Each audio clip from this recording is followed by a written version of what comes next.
ではプロアングラーとしてはい。一番っていうのは難しいんですけど、難しいです。すっごい楽しかったこと。やっぱり、はい。巨大魚を釣り上げるあの瞬間が私は一番好巨きで、大魚。はい。何ですか。例えばカジキ、ほキハダ、う。ほGT う。などなども本当に自分の体より大きい、あの魚とファイトして、その顔が見れた瞬間が一番釣りしててよかったな、楽しいなって思います。持っていかれないですか、体。それを、もう魚と私の一対一の駆け引きじゃないですけど、そこが楽しいんです。カジキってちなみにスタンドアップでやったんですか。カジキは、ロッドホルダーに差しっぱなしで、ああ、なるほど。巻いたんですか。そうですね。ハーネスとかつけずで巻けるので。なるほど。で、ブルーマーリン。白川カジキ。あ、珍しい。はい。がファーストマーリンでした。珍しい。めちゃくちゃラッキーでした。へえ。からブルーは釣りました。まだなんです。もうカジキは今そこで終わってて。じゃあ今からですね。そうです。はい。やりたいこと多すぎて。キハダときましたね。はい。キハダもこれ結構釣りで自分の中のだいぶ使ったと思うんですけど、それこそカジキを狙ってた時に、たまたまスピニングのタックルにヒットして、でジャンプしたんで、誰しもがカジキやと思ってたんですけど、それが私のファイトの番だったんで、頑張っとったんですよ、スタンディングで。本当に頑張ったんですよ。あれがもう真夏の7月25日。はい。天神祭り。はい。天神祭りの日です。すごく暑かったんですよ。白浜の方で頑張って、炎天下の中ファイトして、55分かかりました。で、上がってきたのが、73キロのキハダだったというオチです。73キロのキハダはすごいですよ。めっちゃでかかったです。キハダも50超えたら化け物に変わりますからね。もうあと10メーター、30メーターのラインが何回も走るから、いまだにあの感じ覚えてます。どこで分かりました、キハダって。やっぱり走るとこですね。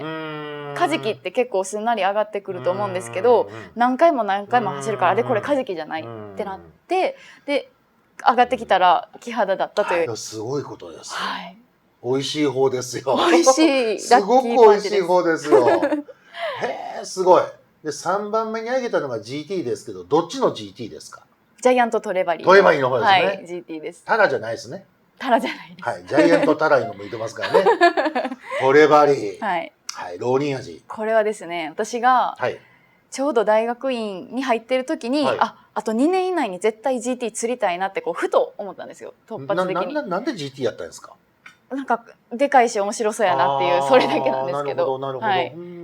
なんかその時は別に GT っていうのが釣り人のロマンだからとか、そういうのも知らずに、単にこのロニアジっていう魚を見て面白いなと思って、で論文見ても全然生態もまだね把握しきれてない謎な、結構謎めいた魚なんで、実際にどんな魚なのか釣ってみたい、でなんか引きが面白いって聞くからやってみたいなと思ってトライしてみたんですけど、何かと運がいいのか悪いのか、出る GT が全部でかくてねずれ続いて2年間坊主だったんですよ。あらヒットはするけどブレイク。はい。あちゃでその2年越しの夢がようやく叶って、ファースト GT は6キロだったんです。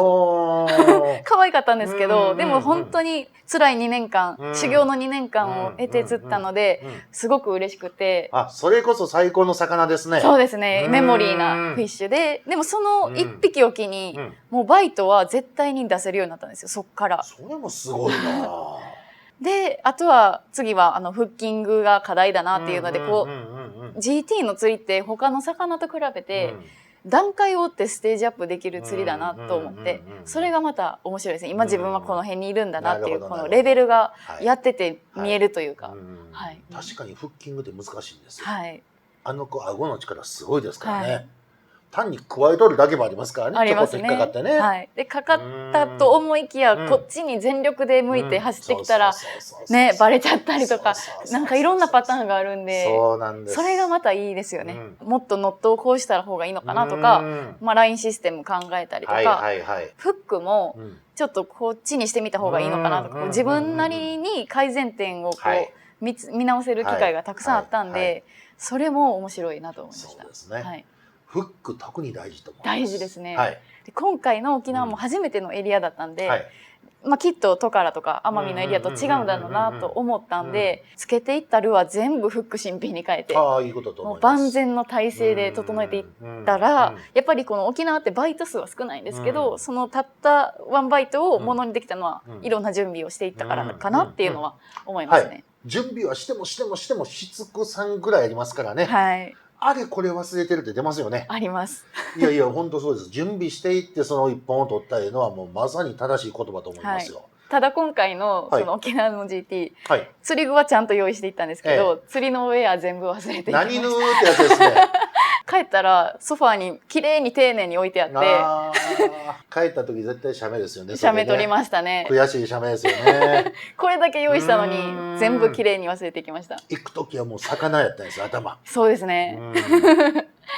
だから大きな魚が本当にその対峙するのが好きなんですね。そうなんです。多分性格的にも、結構昔からじっとしてられないタイプというか、体を動かすのが本当に好きだったので、やっぱりこうもちろん小さなアジとか、そういうのをかける釣りも楽しいんですけど、もうより体全身をフルに使うような、そういうパワフルな釣りっていうのは、海で味わえるんで、なんかちょっと冒険というか、それがすごい好きですね。じゃああれですね。片手で触れない竿が好きですね。はい。ね。もう圧倒的に。で、キャスティング好きなんですか？キャスティングが好きです。ジギングも、いろんな何回も兆候を重ね釣れて、そっちもそっちですっごい面白いんですけど、キャスティングが好きな理由は、きっと私昔野球してたんですけど、そうなんですね。ちょっと似てるとこがあるというか、こうスポーツとしても。こう体の動かし方としても好きな要素があるので、キャスティングが一番好きですね。はい。やっぱりトップで出すバケツひっくり返しちゃうね。もう水面炸裂バイトが本当に好きですね。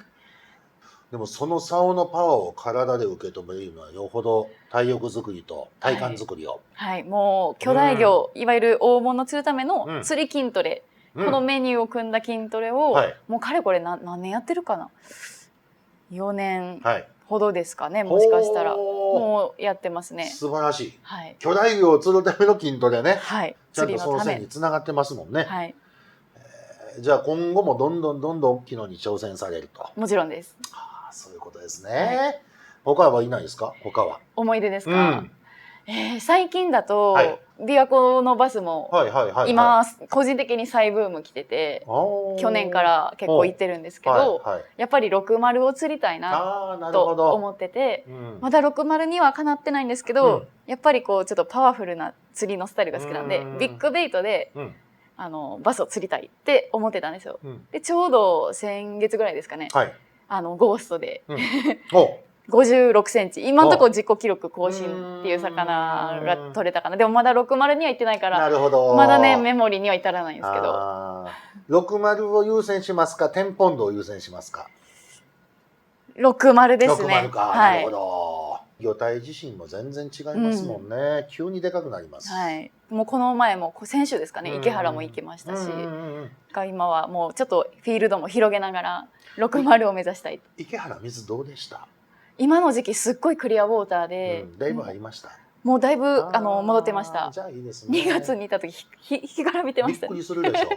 あれはちょっとびっくりするでしょ。あれもうね最悪ですよね。最悪でした。行ったんですけど。行ったんですね、寒い中。頑張って1日投げ倒したんですけど、その状況はさすがに釣れなかったです。池原はやっぱり梅雨時期がいいですね。水も綺麗ですしね。綺麗かったです。こんなにバスいたんやっていうぐらい、もうね船乗った瞬間から周りにいっぱいいる、そういう状況でしたね。濃い色のバスがいっぱい売れますでしょ。そうなんですよ。ね、バス楽しいですよね。楽しいです。じゃあ今度は辛かったこと。辛かったこと。基本的にやっぱり海が好きなので、私何か辛いことがあったとしても今記憶にないですし、これは自分でもわからないです。結構辛いシーンはあったんだろうけど。じゃあ辛いことはない？今のところはないです。いや、これはこれで答えだと思うんですよ。すごい方です。悔しいはいっぱいありますけど、辛いはないですね。じゃあ思い出の場所。場所。まあそうですね。重複しますけど、やっぱり初めてトカラに GT 行った時に私は釣りというかそのしけの概念が180度ガラッと変わったんですけど、トカラの波の激しさをこの洗練を浴びてから、いつものメインフィールドの関西に戻ってからは全部の波がそよ風に感じました。間違いないです。間違いないです。そうですね。多分生まれた時に三半規管取ったと思うんですけど、全く船酔いはしないんですけど、そのトカラの波は結構おってなりましたね。ただ一回それを浴びてからはやっぱ体が覚えて、その後は船酔い自体もないですし、本当に近海の釣りだと無縁ですね、船酔い。トカラの波最初怖くなかったですか？怖かったです。あんな揺れで投げれんのかなって、やっぱり恐怖心は一番最初ありましたね。だからそういう意味でも思い出の場所というか、自分の体がまた一つステージアップできたなというか、そう思えた場所はトカラかもしれないです。ああ、なるほど。修行を積んだというかね、ステージが上がったわけですね。もうベイトウスマとかそういうカツオがバババーっと追ってる綺麗なコバルトブルーの海の上でそういうシーンも見れる一方で3、4メートルの波が襲ってくるようなそういう日もあれば本当面白いフィールドです。そうですよね。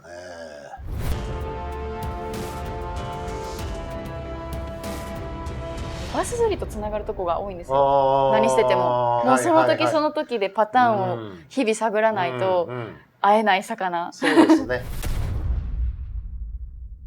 はい、こちらはですね、はい、私がデザインさせていただいたシリーズでございます。今年の8月にようやく稚魚放流が実現するということです。素晴ら。はい。可愛いんですよ、タコ。人間を見てるような感じで結構可愛くって。私タコに見えてきました。